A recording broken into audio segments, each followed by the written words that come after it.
Masih di Sapa Indonesia Malam, kami masih bersama dengan Bupati Aceh Utara Ismail Adjalil, kemudian tenaga ahli kantor staf Presiden Ilham Malik, dan media manajer Amnesty International Indonesia Heril Halim.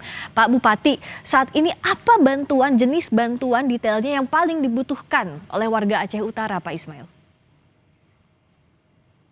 Yang paling dibutuhkan oleh warga Aceh Utara adalah ketahanan pangan, artinya makan. Nah, makanan, minuman, air bersih, ini yang paling dibutuhkan. Ya, makanan, minuman, air bersih. Kalau sekarang di pengungsian, Bapak bisa gambarkan apakah ada misalnya dapur darurat atau dapur umum sementara untuk suplai dengan bahan seadanya atau belum ada itu pun? Udah ada. Sudah ada. Semua ini masyarakat kita yang sudah kita bisa akses, semua ada di dapur-dapur umum, tempat pengungsian. Tapi masih ada juga wilayah yang belum terjangkau dapur umum, begitu ya Pak ya? Iya, belum bisa kita terobos ke tempat-tempat yang terisolir. Dan ada tempat-tempat yang masih tergenang. Oh, masih ada yang tergenang juga saat ini ya Pak?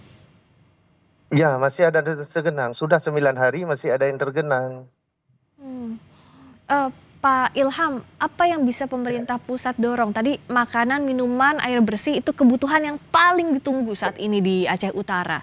Untuk bergerak ke sana, termasuk untuk membuka akses warga yang masih terisolasi itu seperti apa, Pak?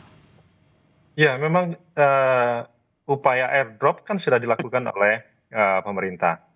Oleh aparat kita, TNI, Polri, semua sudah mengedrop makanan ke berbagai tempat. Tetapi memang pemerataan tempat dropping bahan makanan ini ya memang masih perlu penyempurnaan lagi. Dan ini informasi disampaikan oleh Bang Ismail terkait dengan kebutuhan makanan pokok itu seperti tadi kan kalau beras tadi sudah ada ya Bang Ismail ya. Tetapi lauk pauknya yang lain-lainnya saya kira itu juga perlu diperhatikan oleh kita semua dan dropping bahan pokok ini tentu akan dilakukan oleh pemerintah. Dan informasi yang Bang Ismail sampaikan tadi ini akan menjadi langsung kami sampaikan kepada Badan BNPB supaya lokasi di mana Bang Ismail berada itu cepat di dropping oleh petugas yang ada di lapangan. Gitu. Ya, Mas Hairil melihatnya saat ini masih ada daerah yang terisolasi dengan kondisi belum ada bencana nasional, ini bisa dilakukan dengan baik? Kita lihat ada pemerintah pusat yang menjamin. Iya, kita memang udah ada komitmen verbal dari pemerintah pusat bahwa ini udah setingkat bencana nasional, tapi kembali lagi seperti yang saya bilang tadi ini kurang kuat memberikan dasar hukum agar semua pihak itu ikut terlibat. Jadi jangan sampai kita menunggu ada banyak jangan hanya menunggu informasi-informasi dari media sosial atau dari media bahwa ada yang terisolir sana. Karena dengan adanya status bencana nasional ini itu memberikan instruksi all out kepada seluruh perangkat negara untuk melakukan mapping, melakukan distribusi bantuan tanpa harus menunggu adanya informasi-informasi yang berasal dari publik. Tentunya informasi dari publik penting. Tapi upaya all out inilah yang perlu dilakukan saat ini. Jangan sampai ada daerah-daerah yang tidak terjangkau. Karena apa? Karena tadi statusnya bukan darurat nasional, itu sehingga seluruh sumber daya itu tidak dikerahkan secara maksimal. Jadi kenapa status bencana nasional ini penting agar ada kekuatan hukum yang menjadi landasan bagi semua aparat negara untuk bergerak melakukan evakuasi, recovery, dan juga nanti melakukan penegakan hukum setelah proses evakuasi dilakukan di lapangan. Jadi memang harus ada dasar hukum itu. Jadi statement verbal dari pemerintah bahwa kita menjamin sustainability itu saya rasa kurang kuat. Harus ada produk regulasinya yang menjadi dasar hukum ketika supaya Presiden menetapkan ini bencana nasional itu kan nanti ditindaklanjuti dengan edaran-edaran ke daerah. Setelah semua daerah cara bertindaknya pun berbeda ketika dia bencana nasional dengan bencana yang mirip bencana nasional statusnya. Jadi beda tapi sama, gimana bilangnya ya? Sama tapi beda, hampir sama tapi beda. Hampir sama tapi beda. Jadi kalau hampir sama tapi beda, kenapa nggak disamain aja? Oke. Nah, saya tanya ke Pak Bupati, kalau dari Pak Bupati sebenarnya penting atau tidak status bencana nasional sejauh ini? Kalau dari daerah apa sih yang diinginkan? Gini masalah status. Kalau di daerah ini kan memang kita kan tidak bisa berbuat apa-apa. Kalau kita lihat dari bencana tsunami itu kan hanya sebentar. Hanya sebentar, udah selesai. Tapi ini bencana sampai hari ini belum selesai. Mayat sekalipun belum habis ditemukan. Baru ditemukan 121 orang. Kehilangan nyawa manusia, yang kehilangan ada 118 orang lagi yang hilang menurut data sementara. Ya.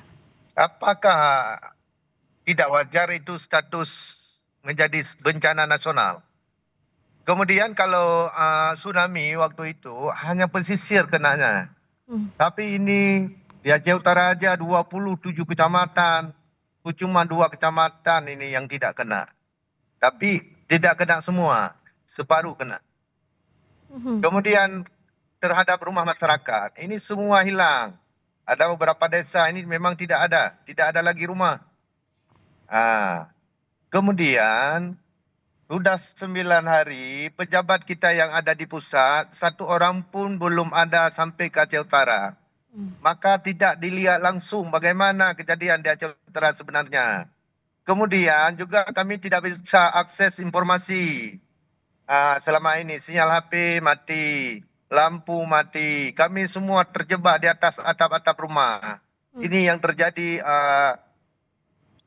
di Aceh Utara yang sebenarnya. Maka nggak wajarkah ditetapkan sebagai bencana nasional di Aceh? Itu maksudnya. Ya, silakan Pak Ilham. Kita ingin mengatakan begini ya, kita ini butuh status atau tindakan nasional. Kalau kita butuh tindakan nasional itu yang dilakukan oleh pemerintah, dan sampai hari ini pemerintah masih begitu serius untuk mengatasi masalah yang ada. Dan tidak serta-merta ketika dia dibuat statusnya sebagai bencana nasional, maka masalah yang ada di lokasi yang sekarang terdampak itu akan selesai. Karena begini, sampai hari ini ya di Aceh sendiri ada 25,45% masyarakat yang terdampak. Itu memang betul sampaikan oleh Pak Ismail tadi. Dampaknya yang terjadi di banjir kali ini itu berbeda dengan apa yang terjadi di pada saat tsunami. Jadi memang sangat besar. Di Sumatera Utara ada 10,13% masyarakat yang terdampak. Kemudian di Sumatera Barat ada 2,4%. Memang relatif kecil. Yang paling besar adalah di Aceh, kemudian di Sumatera Utara. Memang skalanya sangat besar sekali. Tetapi tidak serta-merta bahwa ini kemudian dianggap kalau dia menjadi statusnya bencana nasional, maka tanda kutip ya, urusan penanganannya itu menjadi mudah. Tetap saja menjadi hal yang sangat sulit. Dan karena kesulitannya sama, penanganannya sama, maka bagi pemerintah fokusnya bukan pada status, tetapi pada langkah-langkah nasional yang dilakukan oleh pemerintah sebagaimana yang disampaikan oleh Bapak Presiden.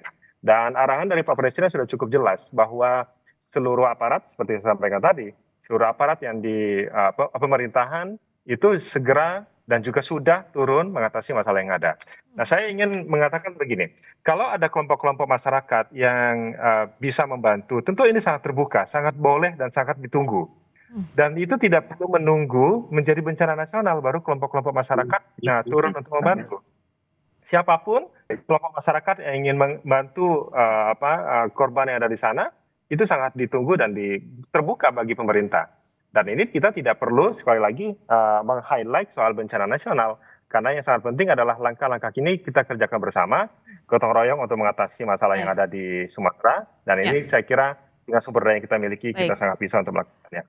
Gitu, Mbak Priska. Baik, terima kasih. Saya terakhir singkat-singkat saja ke Pak Hairil juga Pak Bupati. Saya ke Mas Hairil dulu. Apa yang didorong untuk penanganan bencana ini bisa maksimal di daerah Sumatera bagian utara? Ya, sekali lagi kita berpatokan pada prinsip humanitarian, prinsip hak asasi manusia, harus ada upaya all out, dan salah satu cara melakukan upaya all out dalam hal evakuasi dan recovery ini adalah melalui status bencana nasional tersebut agar mengikat seluruh aparat negara untuk bergerak dan bertindak melakukan aksi untuk mencapai mereka-mereka yang berada di daerah-daerah terisolir. Dan ini sangat penting karena bisa menjamin adanya sustainabilitas dan juga membuka pintu bagi segala jenis bantuan yang bisa masuk ke Indonesia. Bisa dari lokal, bisa dari internasional, dan saya rasa kita tidak boleh menutup diri. Oke, baik. Dan sampai saat ini kita tetap mendorong adanya status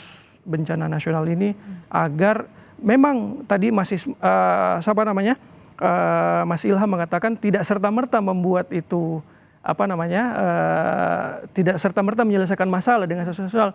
Justru ketika tidak status bencana nasional aja tidak serta-merta menyelesaikan, apalagi dengan tidak adanya status bencana nasional yang mengikat seluruh aparat negara untuk bertindak lebih cepat dalam melakukan penanggulangan bencana di daerah. Saya kira itu sikap kita. Kalau dari status yang ada sekarang ini saja sudah menggerakkan seluruh instrumen kelembagaan yang ada, Mas. Masih ada. Dan itu buktinya kalau ada kelompok masyarakat yang ingin membantu, bergeraklah dari sekarang. Oke, baik. Soal status tadi ada perbedaan sikap, tapi saya mau ke Pak Bupati dulu. Pak Bupati, silakan sampaikan apa yang Pak Bupati paling harapkan sekarang untuk penanganan bencana semaksimal mungkin di Aceh Utara terutama. Silakan Pak Ismail. Ya, yang pertama sekali untuk sementara kita membutuhkan ketahanan pangan masyarakat. Ya, makan, minum, pokoknya inilah yang kita butuhkan. Yang kedua obat-obatan. Kemarin baru ada obat, kita memang tidak ada lagi obat di Aceh Utara. Semua terendam. Kemarin berarti yang ada obat bantuan dari negara Malaysia. Terima kasih kepada negara Malaysia yang pada hari ini kami sudah bisa mentransfer obat kepada masyarakat. Karena sudah kena penyakit semua. Masyarakat kita di Aceh Utara. Kemudian yang kedua, masalah ini bencana yang luar biasa ini, kehilangan rumah masyarakat. Ini bagaimana cara kita supaya masyarakat ini punya rumah kembali. Kemudian akses jalan. Jalan kita semua rusak. Irigasi kita rusak. Ya, lahan pertanian semua rusak. Ini bagaimana kita selesaikan ini supaya masyarakat kita di Aceh Utara ini aman. Bisa pulang ke rumah masing-masing seperti biasa. Penanganan maksimal saat ini dan juga pemulihan nanti pasca bencana, Pak Bupati, sekali lagi kami berbela rasa, kami mengucapkan duka sedalam-dalamnya. Semoga penanganan bisa menyentuh seluruh warga Aceh Utara. Bagi korban meninggal segera ditemukan, bagi yang masih selamat juga diberikan kesehatan untuk bertahan di kondisi yang sulit ini. Terima kasih Pak Bupati Aceh Utara, Pak Ismail Ajalil sudah bergabung di Sapa Indonesia Malam. Terima kasih juga tenaga ahli kantor staf Presiden, Pak Ilham Malik, juga Media Manager Amnesty International Indonesia, Mas Heril Halim. Terima kasih, selamat malam.